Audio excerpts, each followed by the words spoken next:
What's going on, guys? It's me, Shane. I'm here with another DanDaDan episode reviews, episode 2, entitled "That's a Space Alien, Ain't It?" Before I go any further, please, I need you to hit that like button, all right? Subscribe and hit the notification bell that's sitting right there so you'll be notified of more reviews like this one. And you want to support me even further? My Patreon link is in that description below. So, I'm just going to ask you to Okarun to it.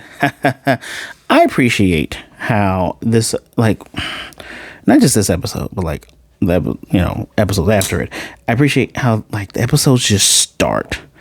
It just I'm of that. Most of you are probably also millennials, or younger millennials or elder millennials. Probably some Gen Zs out there, but I remember on TV where I liked watching, like, even just cartoons, like A Pup Named Scooby-Doo. I loved when the episode started.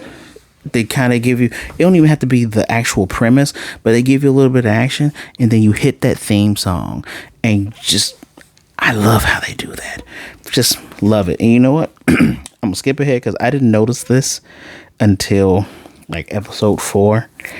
I'm watching this in 4s. During the intro, Okarun is doing the Carlton. Legitimately doing the Carlton. I will not take any slander against DanDaDan. It is instantly the best. So, we are right after the whole explosion of the spacecraft, and then they got to go fight Turbo Granny so they can get his weenie back. And she says, here's some ground rules. You cannot use your name. I will not be saying your name. You will not be saying your name. He's like, but it's my name. So she gives him the nickname Okarun. And it's cute. Like, this moment's really cute because he doesn't mind the nickname. Some of us like when people give us nicknames. It's kind of like a term of endearment.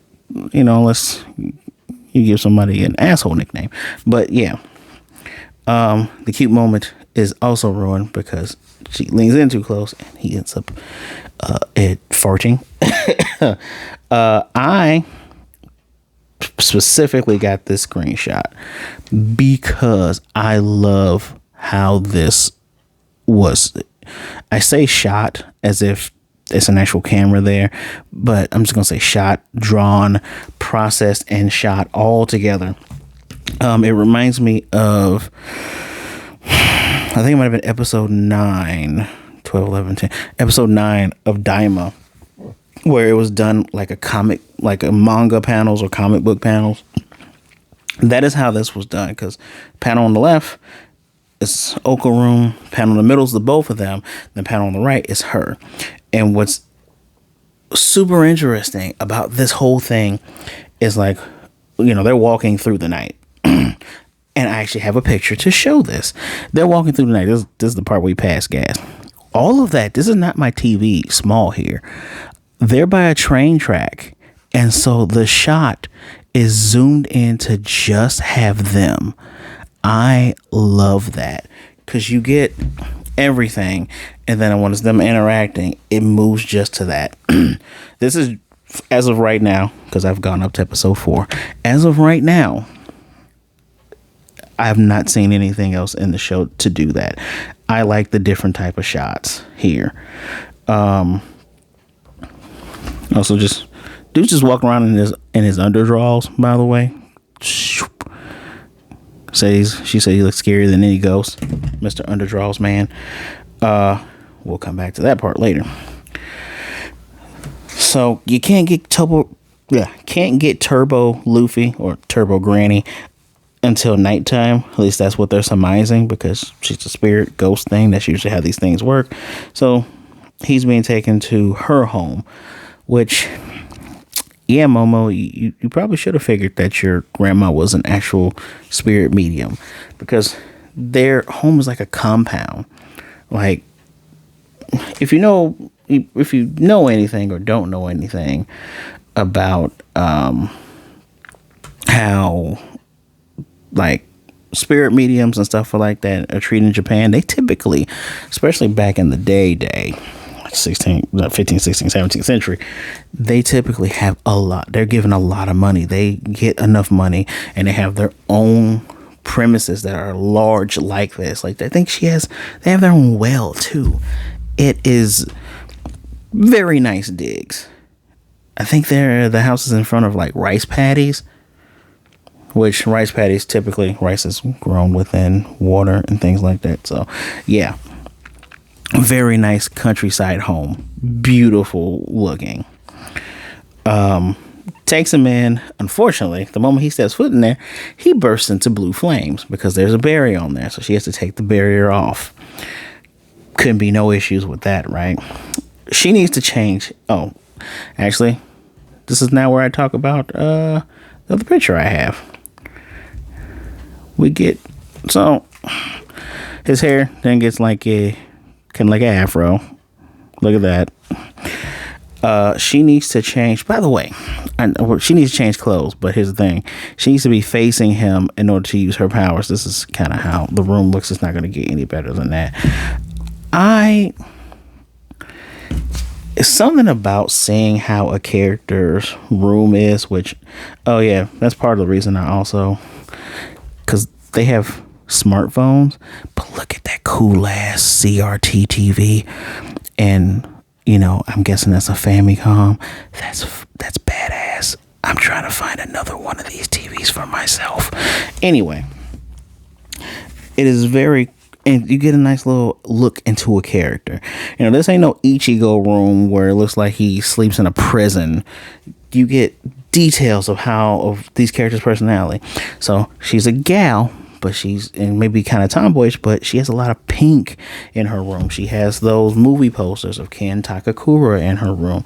You see, she has video games, so she does the video games thing too. Nice little vanity mirror. Her, again, best dressed character in this anime. She changes. Well, he has to kind of turn his back so she can keep her hands here while she changes. Then she gives him some of his clothes. It's like, is it actually gone? Yeah, it's gone. And we're going to get a constant joke of people wanting to see his privates because she's like, well, let me see. Hell no. Man, she took this man's weenie. So,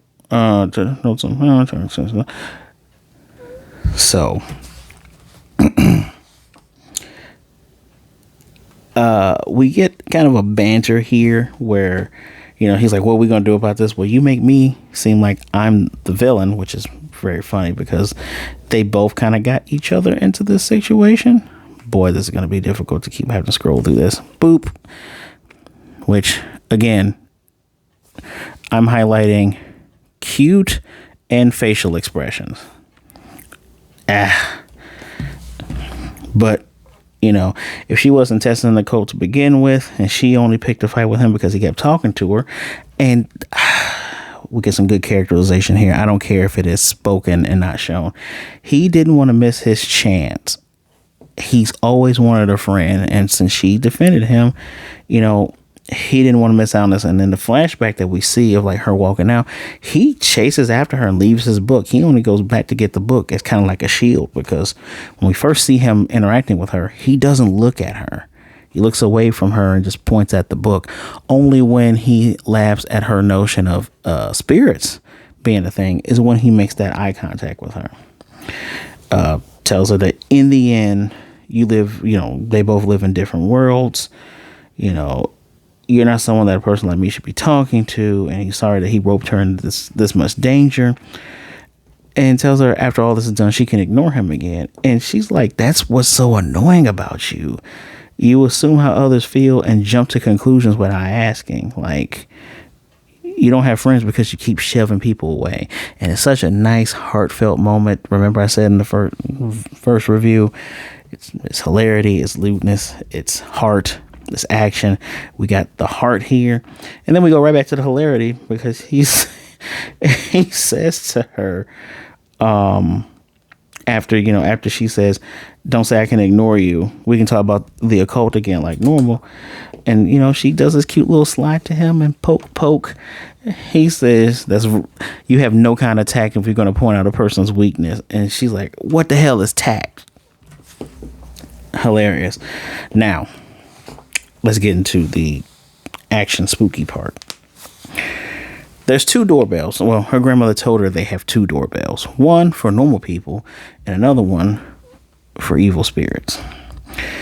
And this doorbell sounds freaky as hell. Just ring wrong.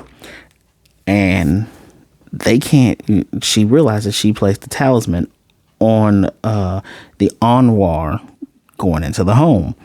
So obviously something snuck in. They're going to go out the back way, which they do. And they're trying to figure out, okay, what's going on. When they get to the gate, they are now perfectly boxed in. Which also reminds me of a part in Thunderbolts.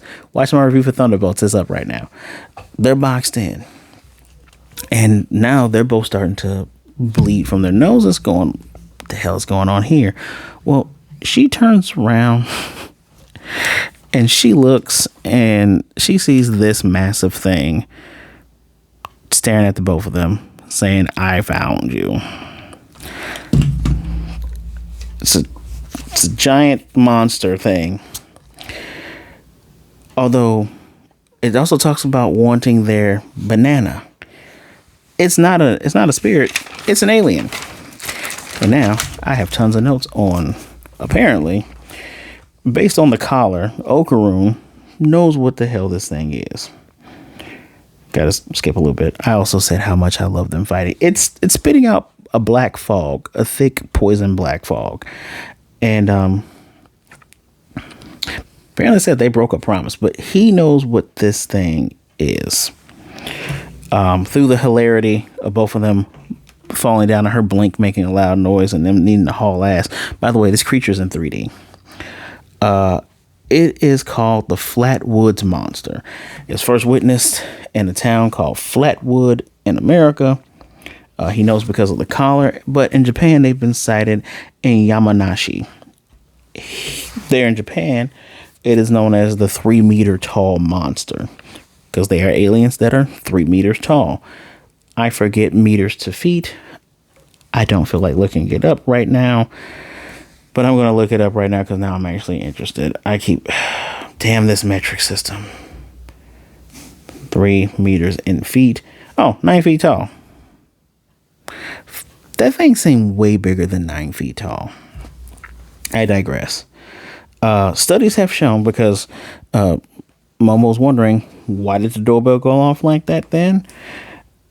Studies have shown that people who see spiritual phenomena often see UFOs as well, which I note as how convenient for this. So there is some type of tie between spirits and aliens. At least within the DanDaDan. Well, actually, that's been a thing that's been assumed as well. I'm kind of sort of into occult stuff myself. But what's it like? You guys ever watch Ghost Adventures? They kind of did an episode where like somebody was getting plagued by aliens, but they kind of felt like it was a tie between alien phenomena and spiritual phenomena, which I have definitely heard that before. So, mangaka of DanDaDan, which I'm going to look up before I do my 3rd episode review. Good job. Like, this person is really into this stuff. So they're running. Her home is getting completely thrashed about. By the way, remember when I said aliens have a monotone color? They pick one color to stick with. This one is gray. This one is grayscale here. And so as her house is getting blown up and they're trying to figure out how the hell they're going to get out, they make it out of the explosion. This thing is doing like sumo stomps, like a Super E Honda was making shockwaves. And, pardon me. And he tells her, okay, let the curse surge through me, but keep my head okay, so that way I can think. And right before they're going to get squished, she does that. She gets they're trying to control the turbo granny power, which they end up successfully doing. I'm sure most of you have seen this, and actually, I don't know what the thumbnail is going to be for this episode, but here it is. Super Turbo Granny Power, as by Okarun, and he even notes that he is brimming with power. Now, mind you, I said grayscale, right? Ignore this because taking a picture of a screen will do this. All that is grayscale except the red. The spiritual Turbo Granny red on him is seen. And that right there. Now you see that backwards says eradicate myself, yo. So when he has these Turbo Granny powers, he gets super depressing. His voice changes. And he starts saying, like, she's like, do you have a broken psyche? But he starts saying yo a lot. He's like, oh man, I totally have the blues, yo. And she's like, what's that manager speech? He's like, I'm an aqua fella after all, yo. That's why she's kneeing him in the stomach to not really hurt him, but kneeing him in the stomach. He has Turbo Granny's super speed. So when big sumo thing comes after them, when he speeds through, takes out all its fingers. But then he meets eye to eye with this thing as it leans over, but he coughs up blood. Kind of reminds me of Ken, another Ken in anime. Is it Kaneki? Is that his name? Kaneki from Tokyo Ghoul? That big with the little mouth thing he has. It looks like a big old grin. That kind of reminds me of that a little bit. But yeah, she saves him because apparently he can only go full throttle mode twice, which is using that Turbo Granny speed. We get another glimpse of the type of character Momo is because she notices that its hand isn't touching the ground and is kind of moving like a sumo wrestler. And in sumo, if your hand touches the ground, you lose, right? Not even, or if you get thrown outside the circle, you lose. So she's saying, all we gotta do is get his hand to touch the ground, we'll win. And he's like, are you a genius? And she's like, I knew I was one. We will see this behavior again. She is, I don't know if it's like battle smart or if it's just observant, but when they're in situations like this, she is pretty much she's paying attention to everything that's going around. He transforms again. By the way, music's phenomenal. Just phenomenal. He transforms again. They get the hand cut off and it touches hand on the ground. And this thing then transforms and gets more hands on his body. Didn't take a picture. That didn't feel like it. Kind of beats him up, but it grabs her and slams her against where the gate is. And she instantly starts talking shit to this thing, right?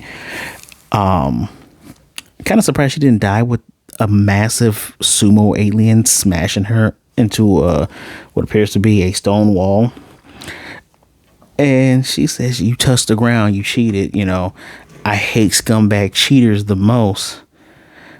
And he's trying to tell her, hey, just release the curse. I don't care what happened. If I transform, I'll be able to stop this thing. And she's still holding on to him while talking trash to it.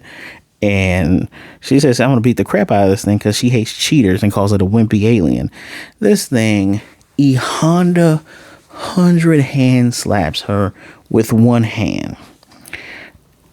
Somehow she's alive, but she's pushed down so deep that she is past the gate. So she zoops Okarun to her, slaps the talisman on the Torii gate, and this thing bursts into flames. Now, remember earlier when just a few moments ago, I told you taking pictures on my phone gives a different color gradient. If I can turn back time, the blue part of these flames was not on the screen. This is all from me taking the picture. And this looks, look at that. Let's zoom in, looks good. This looks amazing. I mentioned the music's great. The scene's great. Momo is one tough ass girl, I tell you that much. And as this thing dies, everything turns back to normal. Everything that was destroyed is not destroyed, and it's very cute. They're in each other's arms. Look at the hold on. Look, this is my new OTP right here. This is cute. That's my new OTP. But now he has a new haircut. I like that on him. Although she prefers what she called the granny perm before. Here we go. Get those lights up. The granny perm before. So,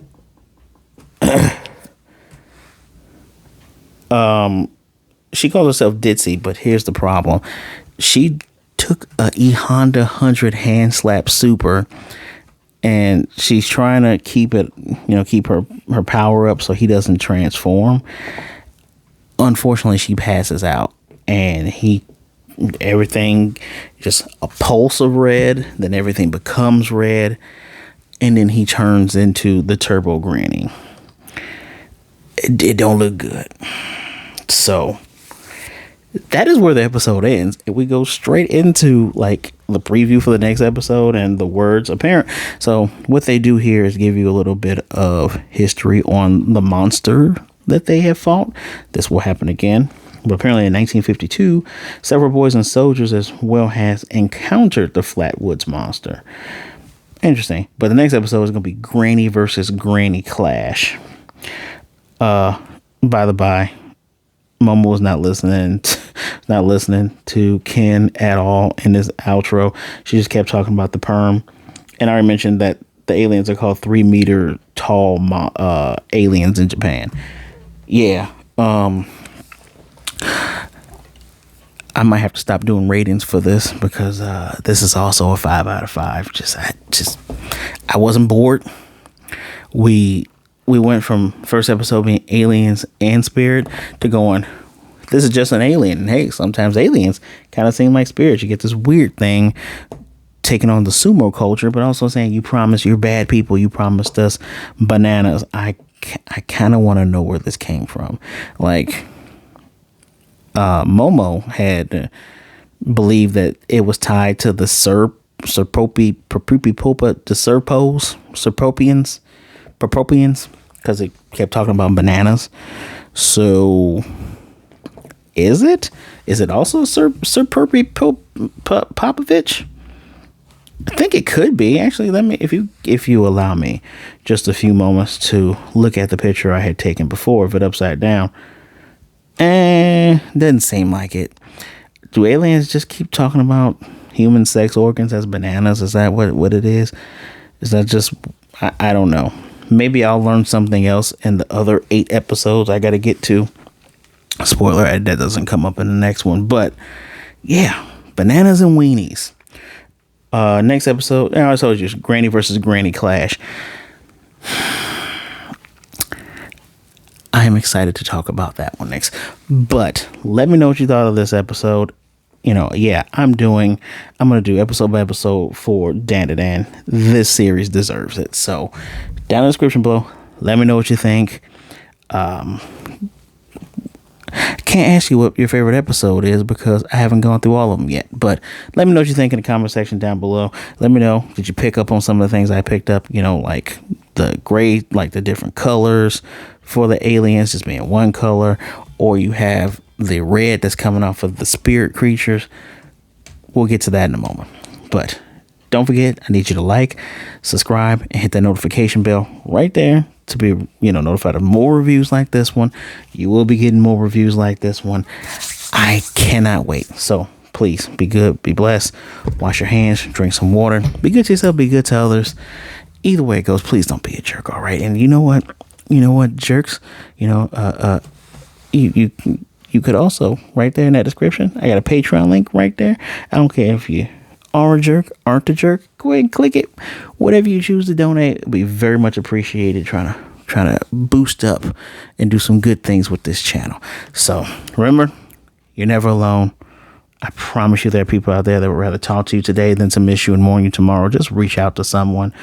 If negative thoughts are creeping through, talk to somebody. If you're feeling bad, talk to somebody. I promise you folks care about you, all right? You want to contact me, my social medias are right there, description below. Give me a follow. give me a hello. Just be cool and mellow, and we'll be good to go. Until next time, I cannot wait. I wonder if I can get me some circle glasses like Okarun. We'll talk about that next time. DanDaDan.